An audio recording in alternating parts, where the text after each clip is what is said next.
તો મિત્રો સ્વાગત છે તમારું આજના બ્લોગમાં.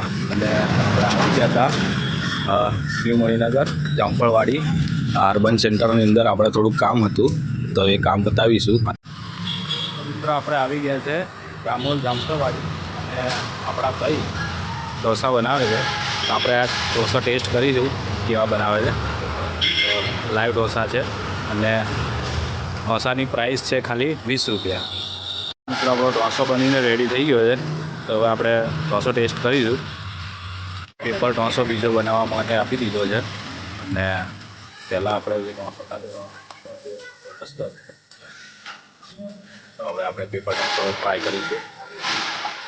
તો આપણો પેપર ઢોસો રેડી થઈને પાછો આવી ગયો છે. તો હવે આપણે પાછા ખાઈશું અને ટેસ્ટ કરીશું. તો મિત્રો આપણે ફાઇનલી આપણા ઘરે આવી ગયા છે અત્યારે. અને આ મારા મોટા બેન છે વિશા. તો વિશા જમવાનું શું બનાવ્યું છે? જમવાનું હજી બનાવવાનું બાકી છે. એટલે આપણી સ્વીપ પડી છે, નંબર પ્લેટ નહીં એટલે આપણે બહાર નહીં નીકળતા. આપણી ધંધો લઈને આપણે ફરીએ છીએ અત્યારે. હવે એને અત્યારે આંટો મારવો છે. આજે કરી રાખીશું એટલે તો આપણે પછી એને બહાર લઈ જઈએ. આપણા માસી આપણા ઘરે આવી ગયા છે અને મમ્મી શાક સમારી રહ્યા છે. આજે કોબીજનું શાક બનાવવાના છે અને અંજુ છે. અંજુ સમાઈ રહી છે.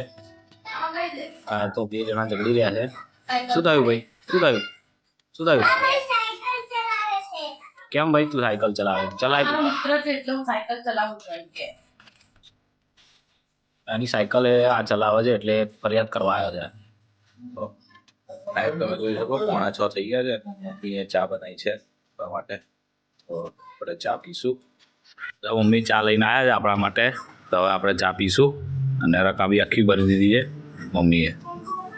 ભાઈ આવી ગયા છે હીરાપુરથી મમ્મીને બ્લાઉઝ આપવા માટે. અને મમ્મીએ બ્લાઉઝ જે સીવ્યા છે એ પાછા આપશે અમને. તો રાજુભાઈ આવતા રહેજો. તો આપણે આવી ગયા છે શેવિંગ કરાવવા માટે અને અહીંયા બેસી ગયા છે આપણા વિશાલભાઈ. વિશાલભાઈનું કામ પતે એટલે ચલો આપણે દાઢી સ્ટાઈલ કરાવીશું. તો જણાવજો કમેન્ટ કરીને કેવી લાગે છે.